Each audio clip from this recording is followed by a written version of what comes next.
నమస్తే, welcome to power nine media. నేను బ్రహ్మనాయుడు.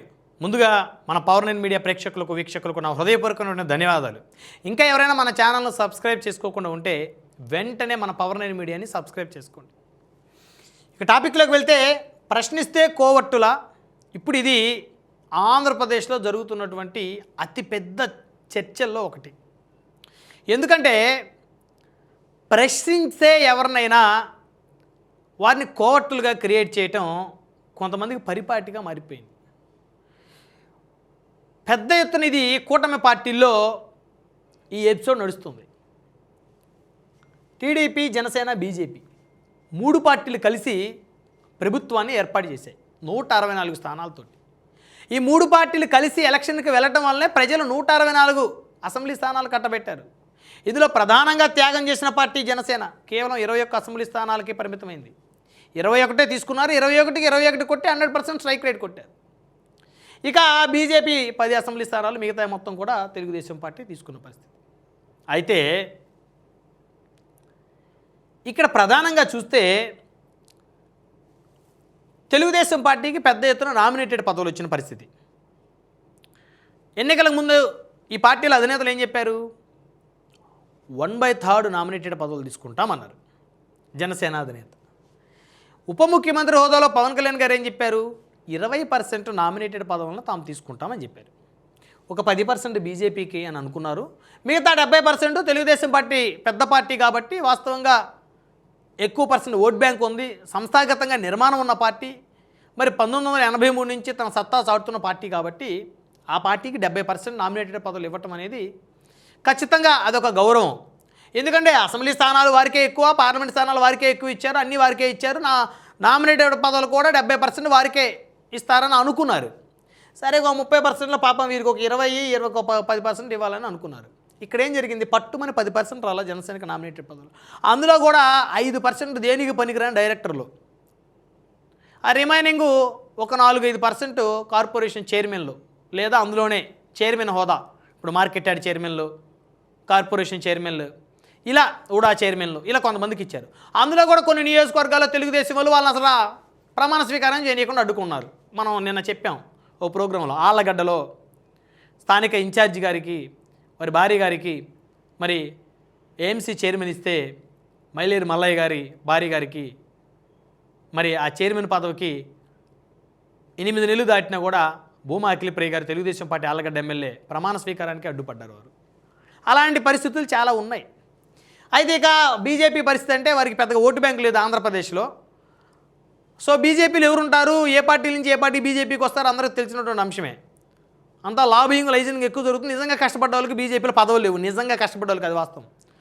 సరే, పాపం వీళ్ళిద్దరూ ఎవరన్నా మాకు అసలు ఇస్తామని ఇవ్వలేదు అని పొరపాటున అడిగితే వెంటనే ఈ పార్టీలో, టీడీపీలో కొంతమంది ఏం మాట్లాడతారంటే, ఈ పార్టీలో కొంతమంది, అదేవిధంగా ఈ జనసేనలో కూడా వీళ్ళకు అనుకూలంగా బతుకుతున్న వాళ్ళు, వీళ్ళ మోచేతి నీళ్ళు దాకా బతుకుతున్న వాళ్ళు ఈ జనసేనలో ఏం చేస్తారో తెలుసా? వీళ్ళు కొంతమంది ఈ ప్రశ్నించిన వాడిని, అయ్యా మాకు పదవి రాలేదు, అయ్యా మాకు పదవి ఇచ్చినా కూడా మమ్మల్ని ప్రమాణ స్వీకారం చేయనట్లేదు, మమ్మల్ని అడ్డుకట్ట వేస్తూ ఉన్నారు, మమ్మల్ని ఇబ్బంది పెడతా ఉన్నాడు, అసలు ఎమ్మెల్యే గారు మమ్మల్ని పట్టించుకోవట్లేదు, కానిస్టేబుల్ కూడా మా మాట వింటలేదు, మేము కూడా నియోజకవర్గానికి ఇన్ఛార్జమే కదా, మా జనసేనకి ఇక్కడ 25,000-30,000 ఓట్లు పోయిన ఎన్నికల్లో వచ్చినాయి కదా, మాకు కూడా భాగస్వామ్యం ఇవ్వాలి కదా, ధర్మం కదా, చంద్రబాబు నాయుడు గారు, లోకేష్ గారు, పవన్ కళ్యాణ్ గారు చెప్తుంది అదే కదా అని చెప్పేసి ఎవడైనా గొంతెత్తితే అతన్ని వెంటనే వైసీపీ కోవట్టగా అతన్ని ముద్ర వేయటం మొదలుపెట్టారు. ఎందుకు?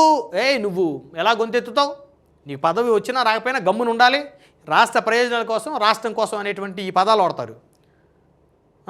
15 ఏళ్ళు అధినేతలు కలిసి ఉంటా ఉన్నారు. ఏం చెప్పారు? చంద్రబాబు నాయుడు గారు ఏం చెప్తున్నారు? మొన్న ఈ మధ్య కూడా చెప్పారు, ఓట్ల కోసమే జనసేన వాడుకోవద్దు, స్థానికంగా వారికి మనం కల్పించే అవకాశాలు వారు కల్పించండి, వారి గౌరవాన్ని వారికి ఇవ్వండి, వారి హక్కులను వారికి ఇవ్వండి అని చెప్తున్నారు చంద్రబాబు గారు. ఆయనే ఊరు తిరిగి చెప్పలేడు కదా ముఖ్యమంత్రి గారు. అయినా వీళ్ళు ఏం చేస్తారు? లేదు వాళ్ళకి ఇవ్వటానికి లేదని చెప్పేసి వీళ్ళు మాట్లాడతారు. ఓడ దాటేంత వరకు ఓడ దాటాక బోడి మల్లన్న లాగా ఉంది సామెత. ఒక నియోజకవర్గంలో 25,000 జనసేన ఓట్లు ఉన్నటువంటి పరిస్థితి. అక్కడ ఇన్ఛార్జీలు కనీసం గౌరవాన్ని ఇవ్వకపోతే, మాకు గౌరవాన్ని ఇవ్వట్లేదు, మా పరిస్థితి బాగలేదని ఎవడైనా ప్రశ్నిస్తే ఈ జనసేన పార్టీకి సంబంధించిన కొంతమంది లెటర్లు వదిలేస్తారు, వెంటనే సస్పెండ్ చేయడం జరుగుతుందని. దానికే సగం కుంగిపోయారు ఆ పార్టీ ఇన్ఛార్జీలు. అనవసరంగా గొంతెత్తితే ఏదో ఇన్ఛార్జ్ అని ఒక ఇది ఉంది పదవి, ఇది కూడా పీకెత్తే ఇంక మళ్ళీ ఇంక మనం రోడ్డు మీద పట్టమే అని చెప్పి సైలెంట్ అయిపోయారు. పొరపాటున ఎవడున్నా గొంతు తెరిచి మాట్లాడాడు, ఎవరున్నా అడుగు వేశారనుకో వెంటనే వాళ్ళని కోవర్ట్గా చిత్రీకరిస్తారు. వైసీపీ డైరెక్షన్లో నడుస్తున్నావు, నువ్వు ఇక్కడ గొంతెత్తి ఈ జనసేన తెలుగుదేశం మధ్య గొడవలు పెట్టే కార్యక్రమం చేస్తున్నావు, దీని ద్వారా జగన్ లబ్ధి పొందుతాడు. జగన్ అనేటువంటి పేరును బూచిగా చూపించి వీళ్ళ కడుపు కొడుతున్నారు. ఇక్కడ వీళ్ళని మాట్లాడనివ్వట్లా. వీళ్ళకి పైన అధిష్టానం నుంచి ఇబ్బంది, మాట్లాడితే వాళ్ళు సస్పెండ్ చేస్తారని, ఈడ మాట్లాడితే వీళ్ళు ఇబ్బంది పెడతారు, కోవట్టని ముద్రేస్తారని. మనం చెప్పినట్టు చావలేక బతకలేక, ముందుకెళ్ళలేక, వెనక్కి రాలేక, రాజకీయం చెయ్యలేక, వదిలేయలేక వాళ్ళ పార్ట్లు కాదు. ఇక బీజేపీ వాళ్ళైతే పూర్తిగా వదిలేశారు వాళ్ళ పరిస్థితి. ఎందుకంటే ఆ జనసేనకే వాళ్ళనే పట్టించుకోవట్లేదు, వీళ్ళు మాకేమి చేస్తారని చెప్పేసి పూర్తిగా వాళ్ళు వదిలేసిన పరిస్థితి. పాపం వాళ్ళ గురించి మనమే మాట్లాడలేము ఇప్పుడు, ఎందుకంటే వాళ్ళు మరి ఎవరైనా గలం వినిపిస్తే వారి వాయిస్ మనం తీసుకోవచ్చు. సో కాబట్టి ఈ ప్రశ్నిస్తే కోవట్టని ఎవడైతే అన్నాడో వాడే కోవట్టు, అసలైన కోవట్టు. వాడు ఏం చేస్తాడు, ఈ జనసేనని బీజేపీని తొక్కేస్తే దాని ద్వారా వ్యతిరేకత అవుతాయి. ఆ వర్గాలు మొత్తం కూడా ఆ ఓటు బ్యాంక్ వ్యతిరేకత అయ్యి టీడీపీకి ఓడిస్తాయి, దాని ద్వారా జగన్ గెలుస్తాడని చెప్పేసి ఒక వ్యూహంతో వాళ్ళు పనిచేస్తూ ఉంటారు. కాబట్టి వాళ్ళు వీళ్ళకి ఇవ్వాల్సిన హక్కుల్ని కాలరాస్తారు. వాళ్ళు ఆ హక్కుల్ని కాలరాసి ఏం చేస్తారు, జగన్మోహన్ రెడ్డి గారికి లబ్ధి చేకూరుస్తారు. మరి వీళ్ళకి ఇస్తామన్న 20% లేకపోతే ఆ ఇచ్చిన ఆ 10%లో ఆ బుడ్డ పోస్టులు అవి కూడా ప్రమాణ స్వీకారం చేయకుండా వీళ్ళు ఎందుకు ఆపుతారు? అలా ఆపటం వల్ల ఈ కేడర్ అంతా వ్యతిరేకత వచ్చేసి అలా అక్కడ రేపు ఏం చేస్తారంటే ఈ యాంటీగా తెలుగుదేశానికి ఓటేస్తారు. దీని ద్వారా జగన్ గారికి లబ్ధి చేకూరుది. కాబట్టి తెలుగుదేశంలో ఉన్న కొంతమంది ఏం చేస్తారంటే కావాలని చేస్తారు. సో కాబట్టి ప్రశ్నించినోడిని కోవట్టు అని ఎవడనంటే అన్ని లాగి లెంపకాయ కొట్టండి ఫస్ట్. ఎవడ కోవట్టు, ఎవడికి కోవట్టు? నా కడుపు కాలుతుందని నేను ప్రశ్నిస్తే నన్ను కోవట్టంటే, నా ప్రాణం పోతుందని నేను ప్రశ్నిస్తే నన్ను కోవట్టంటే అనే పరిస్థితి ఈరోజు ఆంధ్రప్రదేశ్లో ఎదురవుతుంది. ముఖ్యమంత్రి చంద్రబాబు నాయుడు గారు, ఉప ముఖ్యమంత్రి పవన్ కళ్యాణ్ గారు రాష్ట్రం కోసం, రాష్ట్ర ప్రయోజనాల కోసం, రాష్ట్రాన్ని అభివృద్ధి పదంలో ముందుకు తీసుకుపోవడం కోసం కష్టపడతా ఉంటే మరి వారు ఏదైతే ఒక గీత గీస్తే ఆ గీతను ఎందుకు దాడుతూ ఉన్నారు? ఎందుకు మీరు అధినేతల యొక్క ఇన్స్ట్రక్షన్స్ని ఎందుకు అమలు చేయలేకపోతా ఉన్నారు? వారి ఇబ్బందులను బయట పెట్టిన వారిని, వారి ఆవేదనని బయట వ్యక్తం చేసిన వారిని వైసీపీని ముద్రేసి ఎందుకు వారిని ఆ విధంగా చిదిమేస్తున్నారు? ఇది తప్పు, ఇది ప్రజాస్వామ్యానికి మంచిది కాదు. వాక్ స్వాతంత్రం ఉన్న దేశం ఈ దేశం. సామాన్య పౌరుడు కూడా రాష్ట్ర ముఖ్యమంత్రిని, దేశ ప్రధానమంత్రిని ప్రశ్నించేటువంటి వాక్ స్వాతంత్ర హక్కు ఇచ్చినటువంటి దేశం మన భారతదేశం. మన రాజ్యాంగం అంత గొప్పది. ఎవరి హక్కుల గురించి వాడు పోరాటం చేయొచ్చు. ఏ కులానికి అన్యాయం జరుగుతుందో ఆ కులం పోరాటం చేయొచ్చు, తప్పులేదు. ఏ మతానికి అన్యాయం జరిగితే ఆ మతం స్వేచ్ఛగా నిరసనలు తెలియజేయచ్చు. అంతేగాని ఉద్యమాలు, విధ్వంసాలు చేయకూడదు. నిరసనలు తెలియజేయచ్చు, వారి గలాన్ని వినిపించవచ్చు. ఆ వినిపించేవాడి మీద పెత్తనం చేసి వాడిని కోవట్టు అనేటువంటి ముద్ర వేస్తే ఇది అత్యంత ప్రమాదకరం ప్రజాస్వామ్యానికి. రానున్న రోజుల్లో ఇది ప్రభుత్వాన్ని బలహీనపరుస్తుంది. ఇప్పటికే చాలా బలహీనపడ్డాయి గ్రామాల్లో, నియోజకవర్గాల్లో. ఇంకా అది తెలుసుకోలేక విచ్చలవిడిగా ప్రవర్తిస్తే చాలామంది ఎమ్మెల్యేలు వన్ టైం ఎమ్మెల్యేలు, ఫస్ట్ టైం గెలిచారు, వాళ్ళే వన్ టైం అనుకుంటున్నారు. కేడర్ని దగ్గర రాని ఇట్లా టీడీపీలో కూడా, అసలు టీడీపీలోనే ఎక్కువ చెప్పాలంటే వన్ టైం ఎమ్మెల్యేలు. జనసేన ఏముంది, 21 మంది గెలిచింది. సో అది పెద్దగా మనం వాళ్ళ గురించి పక్కన పెడితే తెలుగుదేశంలో 135 మంది దాకా ఉన్నారు ఎమ్మెల్యేలు. వాళ్ళలో సగం మంది వన్ టైం ఎమ్మెల్యేలు.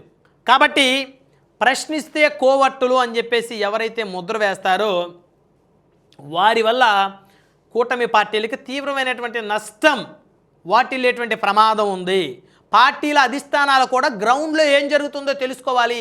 మీరిచ్చిన నామినేటెడ్ పదవులు ఎందుకు లోకల్గా ఉన్న ఎమ్మెల్యేలు యాక్సెప్ట్ చేయడం లేదు, ఎందుకు ప్రమాణ స్వీకారానికి అడ్డుకట్ట వేస్తున్నారని తెలుసుకోవాల్సిన బాధ్యత తెలుగుదేశం అధిష్టానం మీద, జనసేన అధిష్టానం మీద, బీజేపీ అధిష్టానం మీద ఉంది. తెలుగుదేశం ఎవరికైనా పదవులు ఇచ్చిందనుకోండి జనసేన ఎమ్మెల్యేల నియోజకవర్గంలో, ఆ ఎమ్మెల్యేలు కనుక అడ్డుకట్టేస్తే ఇమీడియట్గా ఈ పార్టీ అధిష్టానం రెస్పాండ్ అవ్వాలి, ఈ పార్టీ అధిష్టానం ఆ పార్టీ అధిష్టానంతో మాట్లాడాలి. లేదు ఆ పరిస్థితి ఉండదనుకోండి, వీళ్ళు ఇచ్చిన పదవులు వీళ్ళు యాక్సెప్ట్ చేయకపోతే వీళ్ళని ఊరుకోరు ఎమ్మెల్యేలని, అది వేరే విషయం. ఈ పార్టీ వారికి ఇచ్చినటువంటి నామినేటెడ్ పదవులు ఈ ఎమ్మెల్యేలు యాక్సెప్ట్ చేయకపోతే కనీసం చెప్పండి, లేదా మార్చండి, టైం వృధా అయిపోతుంది. ఆళ్ళగడ్డలో భూమా అఖిలప్రియ గారు 10 నెలల నుంచి అక్కడ ఏఎంసీ చైర్మన్ ప్రమాణ స్వీకారం చేయనివ్వట్లేదు. మార్చేయండి. ఆయన ప్లస్ ఇంకొకరికి ఇవ్వండి అట్లీస్ట్. ఆ చివరిలో ఒక 5 నెలలు 6 నెలలు ఇవ్వండి వాళ్ళకి మళ్ళీ. కాబట్టి రెస్పాండ్ అవ్వండి. రెస్పాండ్ అవ్వకుండా మా పాటికి మేము ముందుకు వెళ్తామంటే చాలా ఇబ్బందికర పరిస్థితులు ఎదురవుతాయి. కాబట్టి ఇది ప్రధానమైనటువంటి అంశం. ప్రశ్నిస్తే కోవట్టల. సో ప్రశ్నించిన వాడిని కోవట్టలుగా ఎవరైతే చిత్రీకరిస్తారో వాళ్ళే నిజమైన కోవట్టలు, వాళ్ళే కూటమి విచ్ఛిన్నం కోసం మరి కుట్రలు కుయుక్తులు పన్నుతున్నటువంటి వారిగా మనం పరిగణించాల్సినటువంటి అవసరం ఉంది.